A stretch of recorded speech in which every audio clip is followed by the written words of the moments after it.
In the dim candlelight of a stone-walled chamber, beneath the shadows of towering cathedrals, and within the cold silence of fortress-like castles, the lives of medieval queens unfolded behind closed doors. Far from the battlefield and beyond the pageantry of court, these women, crowned by marriage or by blood, lived in a world of rules and restrictions, secrets and whispers. Yet within those narrow boundaries they carved out spaces of influence, desire, and more often than history admits, secret love. The medieval queen was rarely just a figurehead.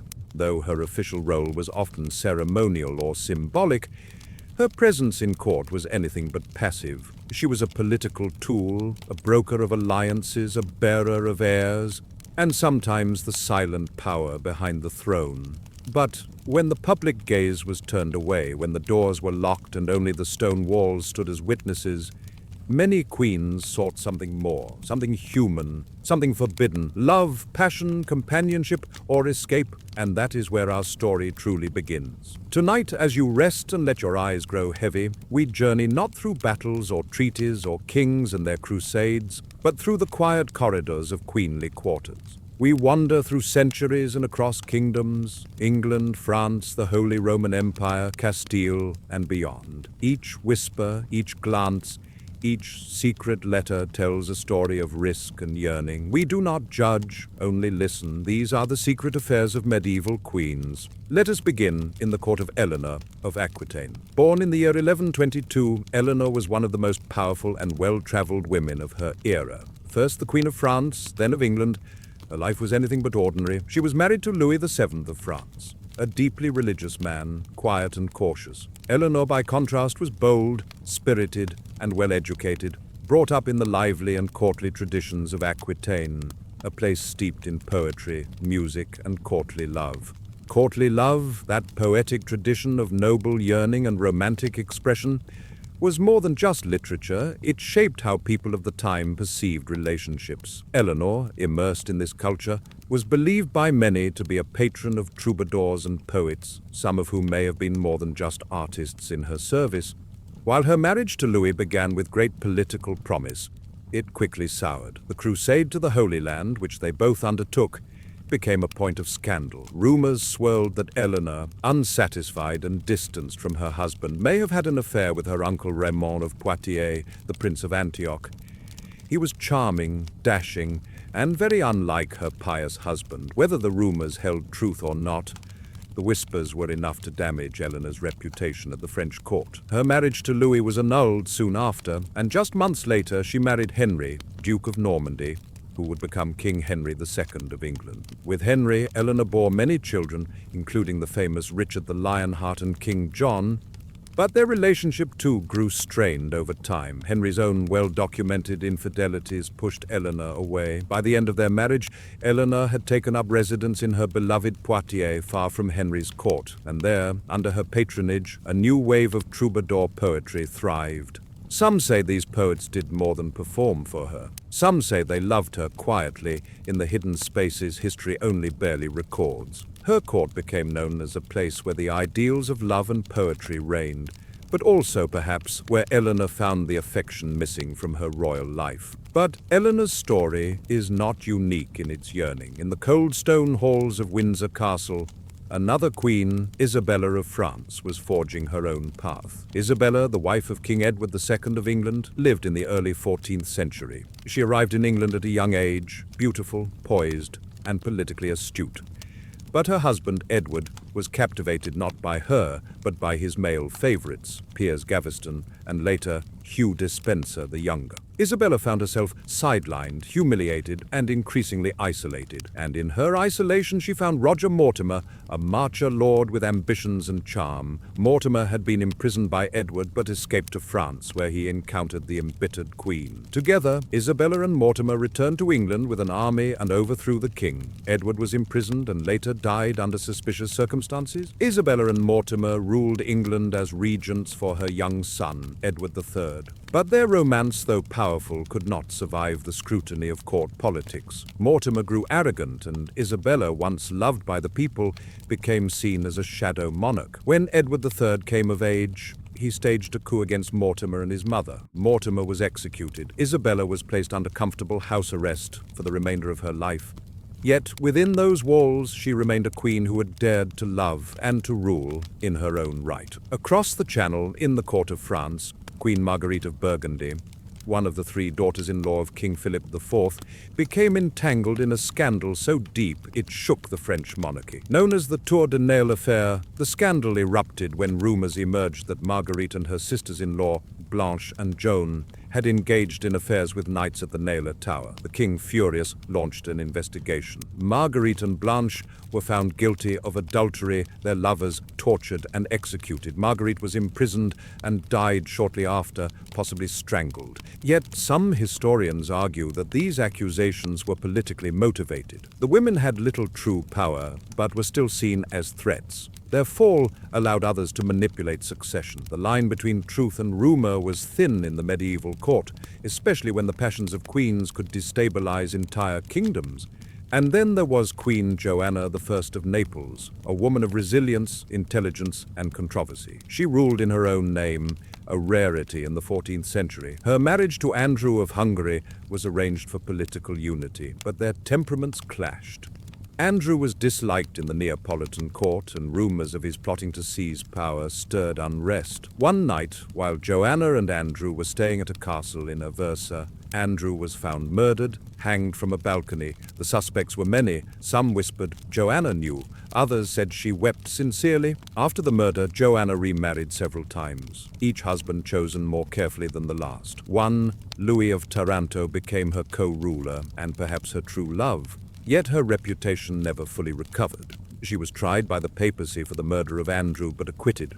Still, her reign was marked by continual challenges and eventual deposition. Even so, her rule stands as a testament to a queen who wielded power and faced love and scandal without retreat. There are countless other stories, woven into the fabric of centuries, quietly waiting behind veils and beneath gold-embroidered sleeves. Stories like that of Queen Anne Boleyn, whose flirtations and wit captivated King Henry VIII of England, only to be tried and executed on charges of adultery, incest, and treason. Historians continue to debate the validity of these claims.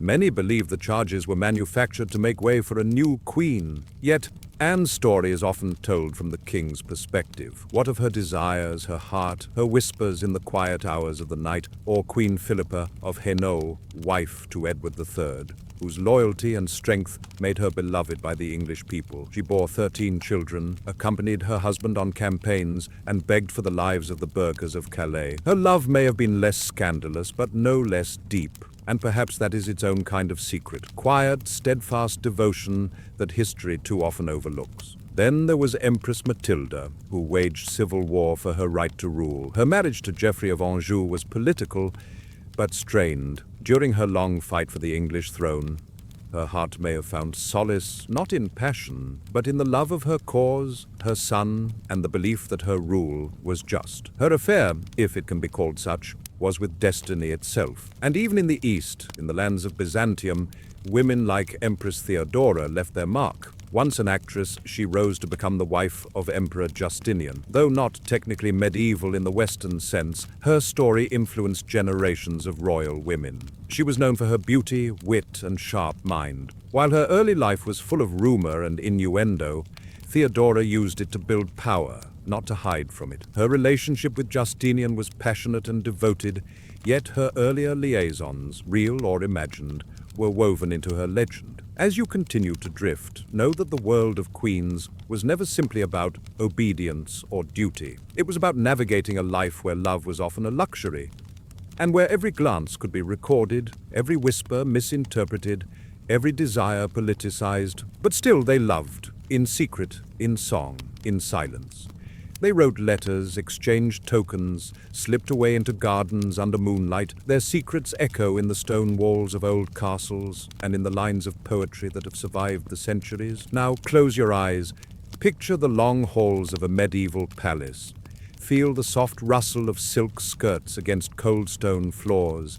Hear the distant music of a lute. Smell the fading incense from a chapel long abandoned. Somewhere in the shadows, A queen walks alone, her thoughts unspoken, her heart full. Her story, like so many others, waits to be remembered. The flickering torchlight dances on the thick stone walls of yet another royal chamber, casting gentle shadows across tapestries embroidered with scenes of conquest and coronation. But here, in the silence between ceremonies, away from the crowds and heralds, the Queen's presence is softer, more human. This is where we find her. Not on the battlefield, not at the coronation altar, but in the still moments of the night where secrets live. Let us travel now to the Iberian Peninsula, to the Kingdom of Castile, where Queen Urraca of Leon and Castile ruled in the early 12th century. A remarkable woman, Urraca was one of the first reigning queens in Europe, inheriting her father's throne in 1109. Her position was unprecedented. A woman wielding sovereign power in a world dominated by men invited not only scrutiny, but resistance. To secure her rule, Urraca was married to Alfonso I of Aragon, a union forged for political unity. But the marriage was fraught with conflict. Alfonso was a warlike king, eager to claim authority over Urraca's lands. Their relationship deteriorated quickly. Allegations of abuse emerged, and Urraca took the bold step of separating from her husband. Though the church disapproved and political pressure mounted, Urraca did not relent.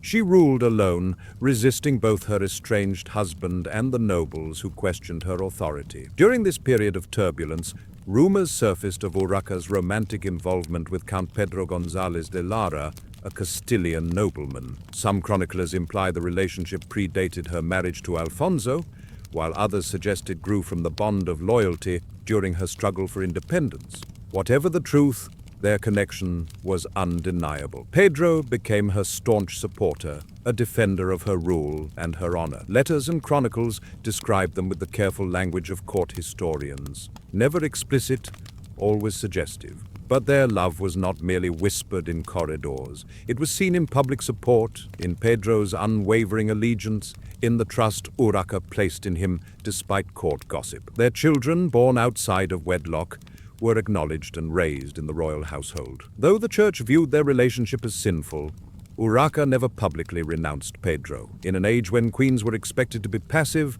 her open defiance and affection for Pedro was a form of rebellion. Now drift forward a few generations to Queen Constance of Sicily, a woman whose life was shaped by ambition, secrecy, and the winding paths of fate. Born in 1154, Constance was kept unmarried until the age of 30, a rarity for a royal woman of her time. The reason, some whispered, was a prophecy that her marriage would bring catastrophe to Sicily. Whether because of fear or calculation, she remained cloistered until she was eventually betrothed to Henry VI, the son of the Holy Roman Emperor Frederick Barbarossa. Her late marriage became a matter of urgency for dynastic succession. When she finally gave birth to her son, the future Emperor Frederick II, skeptics questioned the legitimacy of the child. Rumors arose that the infant had been smuggled into her bedchamber in a warming pan. The accusation was absurd, and yet it spread because it spoke to the underlying tension around powerful women and motherhood. A queen who married late and bore a son who would change the world? It seemed too miraculous for the skeptics. Constance responded with remarkable boldness. She personally nursed the child in public, an extraordinary gesture for a royal woman intended to silence whispers of deception. Though not a story of romantic affairs, Constance's life was shaped by the secret currents of perception, doubt, and defense. Her love for her son, for her right to rule, for the truth of her motherhood, was her greatest secret, guarded not in shadow, but in strength. Meanwhile, in the French court of the 13th century, Queen Blanche of Castile, mother of Louis IX, later St. Louis, wielded power both overtly and behind the scenes. As queen consort to Louis VIII and then as regent for her young son, Blanche guided the realm through uncertain times. Her intelligence, piety, and political savvy won her admiration, but also suspicion. Chroniclers hinted at her intense emotional bonds with several members of her court, particularly her confidant Thibaut IV, Count of Champagne. Thibaut was a poet and troubadour, gifted with words and charm. His verses were said to carry the weight of longing, and some scholars believe they were directed at Blanche herself. Did their relationship extend beyond courtly admiration? It is difficult to say with certainty. Yet the emotional intimacy between them is evident in records. Thibaut's loyalty to Blanche during difficult years and Blanche's willingness to shield and support him suggest a deep, possibly romantic bond. Their story is a delicate dance between loyalty and desire, veiled beneath the respectable mask of politics. Then there is Agnes Sorel, the famed mistress of Charles VII of France. Though not a queen, she was the first official royal mistress of the French court, a title that would later become institutionalized. Agnes wielded power through her relationship with the king, who adored her deeply. Her beauty was legendary, her gowns daring. She bore the king several children and became a symbol of feminine influence in the otherwise rigid court of France. Agnes' presence drew ire from courtiers and clergy alike. She was accused of manipulating the king, of distracting him from state affairs. Yet Charles credited her with giving him the strength to lead during the darkest days of the 100 Years' War. When she died suddenly at the age of 28, possibly poisoned, her death was mourned publicly by the king. He commissioned grand tombs and artistic tributes in her memory. Though she never wore a crown, Agnes was a queen in all but name, and her story reminds us that power and affection are not always bound by ceremony. From France, we journey to Scandinavia, where Queen Margaret the Fair of Denmark ruled in the late 14th century. Known as the Lady King, she united Denmark, Norway, and Sweden under a single crown, an unprecedented political feat. Her story is not one of romantic scandal, but of whispered alliances and emotional solitude. Widowed at a young age, she never remarried. Instead, she adopted her great-nephew, claiming him as heir to continue her vision of a unified Nordic kingdom. Historians have long debated Margaret's inner life. Her choice to remain single was unusual, especially given the political advantages of marriage. Some believe she formed deep attachments with female courtiers, women who served closely in her private household. While there is little concrete evidence of romantic relationships, the intimacy of these bonds, recorded in personal letters and royal decrees, suggests that her affections were focused inward, away from the political marriages that had defined her youth. And what of Queen Elizabeth of Bosnia, consort of King Louis I of Hungary? Her life, too, was marked by personal tragedy and hidden strength. After her husband's death, Elizabeth acted as regent for her daughter Mary, who had been crowned queen in her own right, but the kingdom was beset by rivals. Elizabeth, determined to protect her daughter's rule, became entangled in the brutal politics of the day. She orchestrated the assassination of her daughter's rival, Charles III of Naples, a bold and dangerous move. The act sparked rebellion. Elizabeth and Mary were captured. In a cruel twist of fate, Elizabeth was murdered before her daughter's eyes. Her secret political maneuvering, once done to protect her family, ultimately cost her everything. Yet it is in her fierce maternal devotion that we find a different kind of affair. Not romantic, but deeply human. Then we find ourselves once again in England, where Queen Catherine Howard, the fifth wife of Henry VIII, serves as perhaps one of the most tragic examples of royal scandal. Catherine, a teenager when she married the aging king, had already experienced romantic relationships before arriving at court. Her past was not entirely secret, but it was hidden well enough until political enemies brought it to light. Catherine's flirtation with Thomas Culpeper, a gentleman of the king's privy chamber, sealed her fate. Love letters between them were discovered. Catherine was arrested, tried for adultery and treason, and executed. Her story is often told as a cautionary tale, but beneath the tragedy lies a young woman trapped by expectation, reaching for affection in a cold and dangerous world. The silence in these royal chambers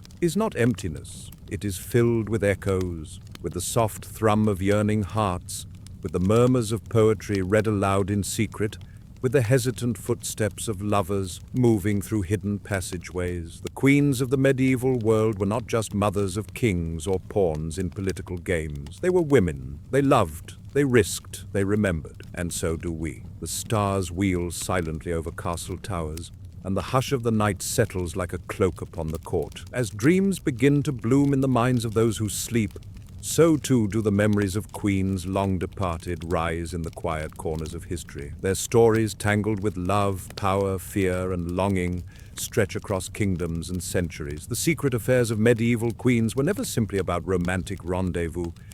They were about reclaiming small pieces of agency in lives dictated by politics and expectation. They were quiet rebellions in an age of control. Now let us drift across the Baltic and back into the heart of Central Europe, where Queen Barbara of Chile ruled as the consort of Holy Roman Emperor Sigismund in the early 15th century. Barbara was beautiful, charismatic, and above all, intelligent. She was one of the most educated women of her time, fluent in multiple languages and well-versed in astrology and alchemy. And though she was married to one of the most powerful men in Europe, Barbara was whispered about more than she was celebrated.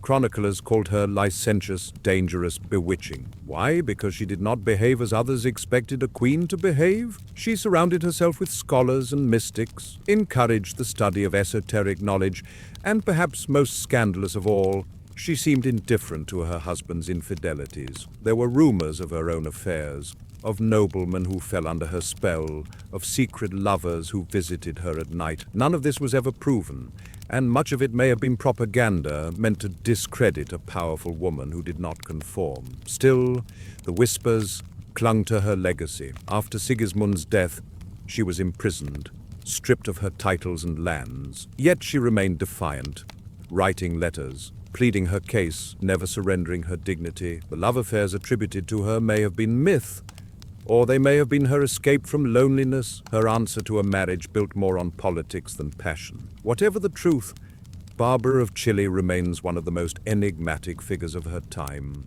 Part queen, part scholar, part ghost. And then there is the story of Queen Isabella of Portugal, wife of Philip the Good, Duke of Burgundy. Though technically a duchess, Isabella lived as a queen in all but name. She was a patron of the arts, a mediator of politics, and a woman whose charm made her beloved by the Burgundian court. Philip, known for his extravagant lifestyle and many mistresses, nonetheless held deep affection for Isabella. Yet, as the years passed and Philip's attention wandered further, Isabella found herself increasingly isolated. Some accounts suggest that Isabella may have formed close attachments with members of her household, men who served her faithfully, who comforted her in the lonely hours of court life. One name appears more than once: Jean de la Baume, a courtier of quiet strength and impeccable loyalty. The nature of their relationship is unclear. Was he merely a servant, a trusted confidant, or something more? The records are silent, and yet the repeated mentions of his presence at her side suggest a deeper bond. In her later years, Isabella withdrew from court life and focused on charitable works. But her letters reveal a longing for companionship, a gentle sadness that hints at years spent loving in silence, smiling in public and mourning in private. Her life reminds us that not all affairs are physical. Some are emotional ties that form in the spaces between duty and desire. Now we return once more to the court of England, this time to the story of Queen Anne Neville, daughter of the powerful Earl of Warwick and eventually wife to King Richard III.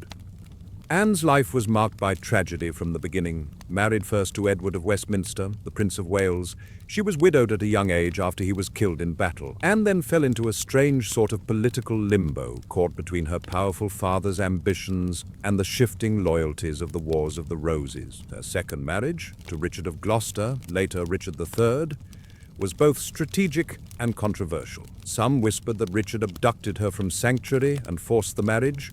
Others believed she married him willingly, seeing in Richard a protector after the chaos of her youth.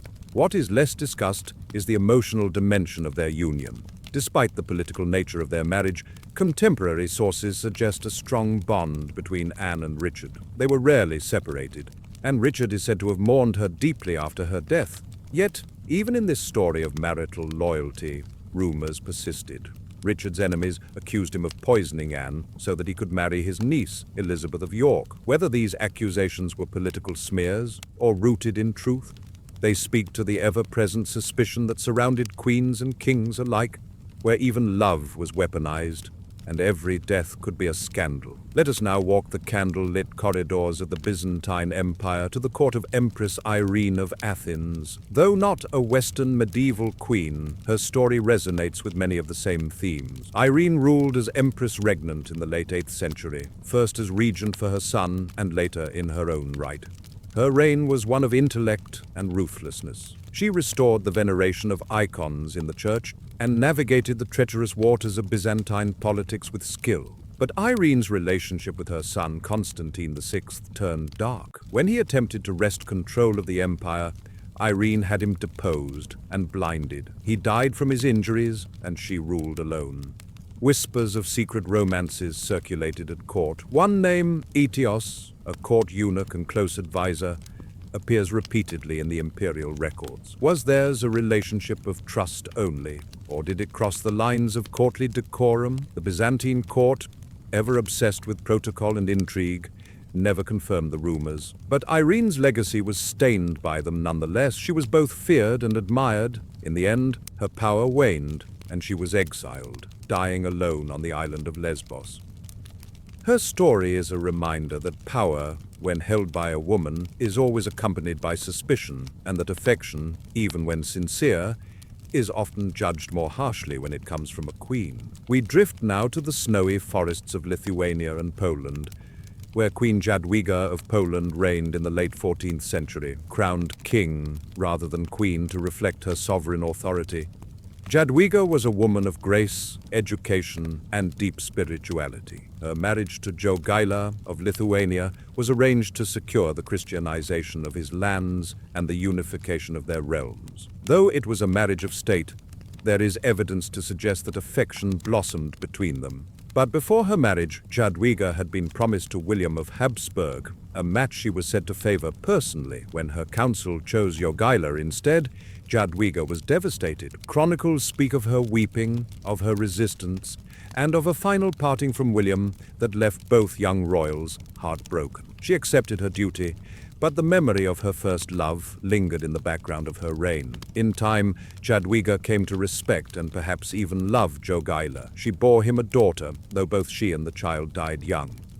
Her life, short and full of sacrifice, carries the scent of melancholy. The affair that might have been, her love for William, remained unfulfilled, tucked between the pages of history like a dried flower pressed in a book. As we move gently now across the Alps into Italy, we find Queen Joanna II of Naples, a woman whose rule was marked by scandal, power, and an endless parade of suitors. She was known for her beauty and her ability to command attention. Married young, she was widowed early, and rather than retreat into piety, Joanna embraced her independence. Joanna took lovers freely, scandalizing the church and nobility. One of her most famous was Sergiani Caracciolo, a nobleman whom she elevated to great heights. He became her advisor, her favorite, perhaps her lover, but power breeds resentment, and Sergiani made many enemies. When he overstepped, Joanna ordered his murder. He was stabbed in his bed by men loyal to the crown. Her later years were marked by instability. She adopted multiple heirs, each of whom vied for her throne. But Joanna remained in control until her death. Her affairs were not just of the heart, they were acts of assertion. In a world that expected queens to grieve quietly, Joanna ruled loudly, loved fiercely, and left behind a legacy of intrigue. And as your eyes grow heavier and your breath becomes slower, remember that the world of queens was never just about crowns and pageantry. It was about quiet power and soft defiance. It was about the secret notes passed under doors, the stolen glances, the moonlit meetings in cloistered gardens. It was about women who longed and hoped and dared to live beyond the constraints of the crown. Their love stories, hidden, whispered, or forbidden, are woven through the centuries like gold thread in a faded tapestry. And though time may have dimmed their names, their secrets remain, floating in the silence, waiting to be told. The night deepens, and the world outside your window grows still. Only the gentle sound of your breathing remains, steady and soft, like a quiet rhythm that echoes the heartbeat of time itself. In this final stretch of our journey, we return once more to the halls of history, gently uncovering the hidden chambers and guarded secrets of women who wore the crown, not merely as ornamentation, but as armor, as burden, and sometimes as disguise. And behind that crown, beneath the silks and jewels, behind closed doors and veiled glances, lived stories too delicate for the chroniclers, too scandalous for the scribes, too human for the official record. Let us find our way now to the kingdom of Aragon in the 14th century, to the life of Queen Maria de Luna, a woman of great piety and intellect, Maria was the wife of Martin Fian of Aragon and became queen consort during one of the most turbulent times in the kingdom's history. Her public image was impeccable, dutiful, devout, generous to the poor. But Maria, too, had to navigate the web of expectations and private heartache that came with queenship. While there is no record of affairs in the romantic sense, her private letters and journals reveal an emotional intimacy with her confessor, a Dominican friar, who served as both spiritual advisor and personal confidant. Their correspondence speaks of longing, not the fiery passion of illicit romance, but the softer, aching desire to be seen, to be heard, to be understood. Their bond became a source of emotional sanctuary in a court teeming with demands and intrigue. It may not have been love in the physical sense, but it was love nonetheless, one woven from shared secrets, intellectual companionship, and the warmth of mutual trust in a world that offered little else. Further north, in the heartlands of Germany, we find Elizabeth of Bavaria, Queen of Germany and Holy Roman Empress. Married to Charles IV, she was crowned empress in 1355. She bore several children and fulfilled all the ceremonial expectations of her role, but her life was colored by rumors that followed her from youth to grave. Chroniclers noted her beauty and her flirtatious demeanor, traits that inspired both admiration and suspicion. It is said that before her marriage, Elizabeth was courted by a knight of lesser station, a nobleman named Ulrich von Rechberg. Their romance, if it truly existed, was abruptly ended when her marriage to the emperor was arranged. But stories persisted that Elizabeth and Ulrich maintained contact, exchanging coded letters through intermediaries. These letters were never found, but a few surviving lines of court poetry, attributed anonymously, speak of a love as distant as the moon and as constant as prayers. Whether this relationship was real or merely court gossip woven into poetic fantasy, the very persistence of the tale suggests that even queens who fulfilled every expectation could not escape the longing of the heart. And in the hearts of those who served them or loved them from afar, that affection lived on in whispers, in lullabies, and in verse. In Hungary, during the reign of Queen Beatrice of Naples, consort to Matthias Corvinus, another story unfolds. Beatrice was cultured, politically astute, and passionate about the Renaissance arts. Her marriage to Matthias, the great Renaissance king of Hungary, was one of mutual respect, though not without tension. Beatrice struggled with the knowledge that Matthias had fathered a child outside of their marriage, a boy, John Corvinus, whom he would eventually favor as heir. Beatrice, without children of her own, found herself isolated in a court that adored its king and quietly resented its queen. She is said to have grown close to Galeotto Marzio, an Italian humanist and poet who spent time at Matthias's court. Their conversations were long, often held in the library or gardens, always under the gaze of decorum, but the intimacy of shared thought, of long discussions about Plato and Petrarch, may have crossed the boundary of platonic friendship. In letters, Marzio speaks of a flame kept beneath marble, of wisdom clothed in sorrow. These metaphors suggest a bond unspoken yet deeply felt. Though no scandal ever erupted, their closeness became a matter of hushed curiosity among courtiers. In the quiet of her chambers, surrounded by books and shadowed by the legacy of her husband's illegitimate son, Beatrice may have found in Marzio not a lover, but a mirror, one who saw her not as queen, but as woman. From Hungary, we move west again, across mountains and rivers, to Burgundy, where Margaret of Flanders became Duchess, through her marriage to Philip III, Duke of Burgundy. Margaret's life was steeped in politics and inheritance. She brought great wealth and territory to the Burgundian state, and her union was carefully orchestrated. But even in such a calculated environment, personal longing found its place. One of Margaret's ladies-in-waiting later recorded in a private diary, hidden for centuries in the archives of Dijon, that the Duchess spent long hours in the company of a court musician named Léon Daumont. He was known for his mastery of the viol and his ability to compose haunting melodies. Margaret commissioned dozens of songs from him, many of which contained lyrics that spoke of unfulfilled love, of hidden glances, and of the pain of separation. Though no record exists of a physical affair, the emotional intimacy between them was undeniable. At a banquet, Margaret is said to have requested a particular song 3 times in a row, one that ended with the line, "And still the moon waits for the sun." whether love bloomed between them or simply hovered like incense in the air. Leon disappeared from court soon after Margaret's death, never to compose again. Now to the cold northern winds of Scotland, where Queen Margaret of Denmark married James III of Scotland in the 15th century. Her marriage was a political bridge between nations, but the bridge itself was often fragile. James was seen as eccentric and distant, more enamored with art and music than with his wife or even governance. Margaret, intelligent and practical, took on more of the responsibilities of rule than was expected of a consort. In her court, she grew particularly close to a physician named Archibald Crawford, a man of learning, known for his knowledge of herbs and healing. Though many queens had personal physicians, Margaret's dependence on Archibald became the subject of court gossip. He accompanied her on travels, attended her during times of illness, and was often the last to leave her presence at night. Though no scandal ever formally touched them, ballads were composed in later years that hinted at a healer's love for a lonely queen. And sometimes love did not end in whispers or exile or mourning, but in quiet contentment hidden in plain sight. In the case of Queen Charlotte of Cyprus, married to John II in the 15th century, it was her friendship with a maid named Cleophée that historians note most. The two were inseparable. When John died and Charlotte became embroiled in a civil war with her illegitimate half-brother,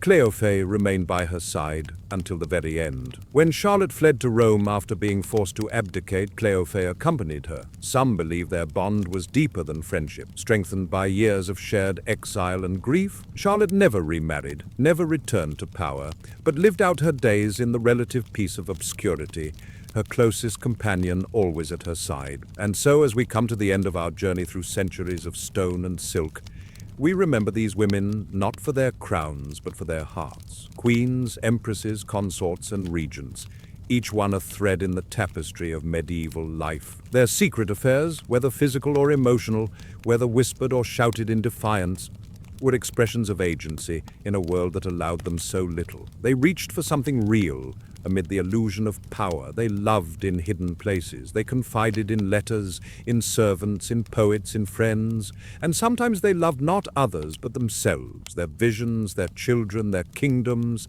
They loved ideas and justice, memory and music. These were their secret affairs too. As you sleep now, let these stories stay with you like gentle dreams. Let the names of these queens echo softly in your mind. Eleanor, Isabella, Joanna, Matilda, Blanche, Ulrica, Jadwiga, Anne, Margaret, Beatrice. Imagine them walking silent corridors by torchlight, their gowns trailing behind them like the wings of forgotten angels. Listen for their voices in the quiet between thoughts, and know that love, true, risky, tender love, has always found a way to bloom, even in the coldest courts and the hardest of hearts. Sleep well, dream softly, and let history's secrets lull you into peace.